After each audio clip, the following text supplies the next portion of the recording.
I'm First Sergeant Floyd, Missouri National Guard. I'm Sergeant Christia, Missouri National Guard. And what we're doing here today is just sort of kicking it around, discussing points of leadership, tenets of leadership, challenges that leaders face in the military. And we're just going to sort of flesh out those points, talk about some case studies, how you would handle certain things, and it's going to be pretty informal. So we're going to get started and start talking about these points. Next concept. This is a buzz term that is all over the place in the business world. It's called discretionary effort. Think of discretionary effort as more than zero, of what First Sergeant and I like to say. Doing more than what's required of you. So what's really important to any successful organization, whether it's business or military, is that individuals are engaged with their organization. Now, engagement could mean they show up, they meet the standard, they do everything asked and go home. But in the military sense, that won't get us to the next level, especially in the National Guard, because there's so many things that need to be done outside of the work day, the Saturday and Sunday drill or the MUTA 6 that you're accomplishing, in order for the unit to be exceptional and excellent. So we call that discretionary effort. So First Sergeant and I being here making these videos, discretionary effort. Calling your soldiers during the week or throughout the month to help them with their PT test, discretionary effort. First Sergeant, why is it important to put more discretionary effort in as you climb the ranks? So what we're suggesting is the bigger the rank you have, the higher the discretionary effort required for you to be successful in that rank. That's exactly right. First of all, it's the mission, because as your rank increases, your sphere increases, your personal mission increases. Mm-hmm. So you're no longer just responsible for where you are and what you do at a specific time. You're no longer just responsible for the base minimums of 60, 60, 60 on a PT test, 23 at the range, and showing up to drill, not being overweight. You have to manage other people's performance and other people's standards. In order to manage that, you have to monitor that. That means monitoring it between drills, communicating between drills. It's also your responsibility as you climb the ranks to develop other soldiers. Mm-hmm.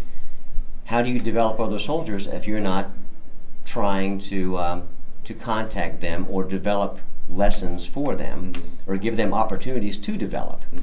That just isn't going to happen during a 16-hour drill weekend.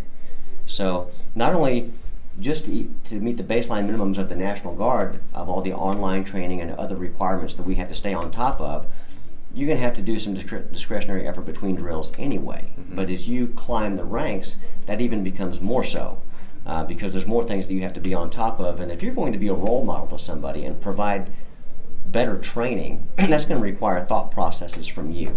And resources, you're going to be resourcing things between drills. And that's just going to take some of your time. A lot of your time. A lot of time. Time, money, and effort. That's going to come with it. You can get promoted, of course, a lot of times by doing the minimums, because they have to have a slot to fill and your name's on the list, so guess what? You're promoted. Maybe you're not ready for that, but you're in that slot anyway. You can get away with doing very little, but all you're doing is you're hurting your subordinates' development and the mission overall, to improve the soldiers. I think discretionary effort helps take time out of the equation to success as well. So I think over time, by hitting the minimums, over long periods of time, you could get promoted and you could reach success as an organization. If everybody passes their PT test barely, everybody meets the training standards barely, everybody hits the bare minimum marksmanships over time, I think that would happen. I think, however, what's important as leaders is we always have to think, how do I get time out of the equation?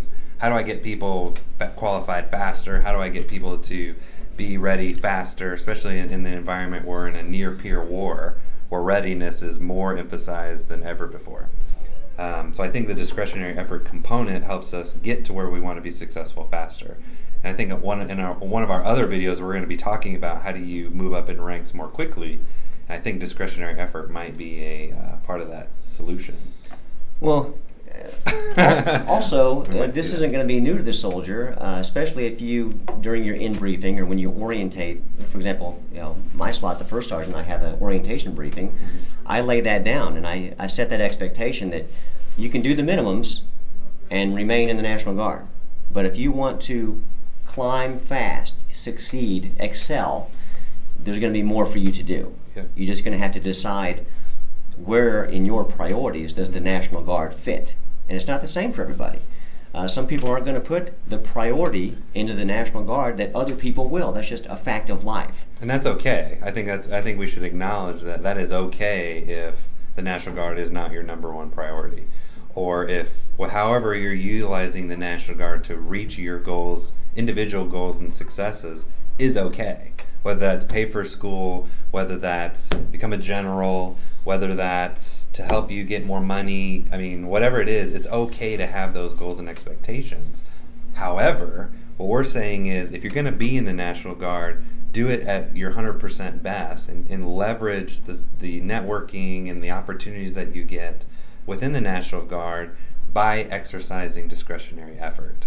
Because each one of us, what I think is amazing about the National Guard that you don't get in any other component is that no matter what is embroidered on their chest, each individual has unique experiences, education, and skills that can help the unit be ultra successful.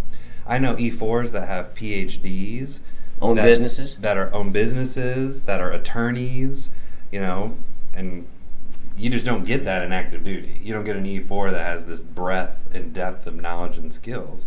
So by taking what you are naturally good at and just applying a little more than zero to your unit, imagine that. Imagine the exponential growth and success each company in the National Guard would have if everybody just did tiny bits more than zero. Well, look, if you're talking about an example of somebody owning a business, somebody managing a mortgage, managing a household, a family, their own job, raising children, of course, they're already displaying the capacity to do many great things. It's just their personal decision on whether or not they want to apply some of that effort on the Guard side. And if you don't have the time, or you don't want to, well, then that's a fact of life. Then get that out front immediately so that we can manage the expectation of what you're going to do. Right. You don't want to beat a dead horse or try to appeal to somebody that just isn't open to it. Get that out in the open first, and then you can manage. Yeah, but if you're one of those people, don't complain that drill is boring. Don't complain that you don't get the training that you want. Don't complain that the Guard doesn't help you if you're not willing to put in more than zero. Yep. The Guard will deliver zero if you give it zero. The Guard will deliver it will reciprocate whatever you put into it. And that's a fact of life for anything, whether we can apply this to business, your own business, your family, whatever it is. If you put in zero effort to your family, they're going to deliver zero to you. I put in a ton of discretionary effort into the Guard, and I went from PFC to First Sergeant in 10 years. Which is unheard of. And that's a fast track, but I also tried real hard. So not everybody's the same. I don't expect everybody to share that mentality or that priority, but it's there if you want it. And the key is that do you have a leader that's going to help you get there? Because if you're this motivated person, but you don't have a support system or somebody that's looking out for you to let you succeed, it's going to be a lot harder. So as a leader, you try to be that point person. Like, I got this resource that wants to excel. Fine, I'm going to pave the way. So that's a responsibility as a leader to recognize that and let that person succeed. Yeah, no, that's good. That's a good one. So, have you ever been in a situation where you tried to put in more than zero, but your leader put on the brakes on you? If you have, put a comment in, tell us your story. We'd love to hear it. Or, how do you get people to provide discretionary effort when they've never done it before? Show them. Do it yourself. That's right. Show them how to do it. Tell them why it's important. Yeah. Be the light. Be the example for people. Yep. For sure. Comment below. Can't wait to read them.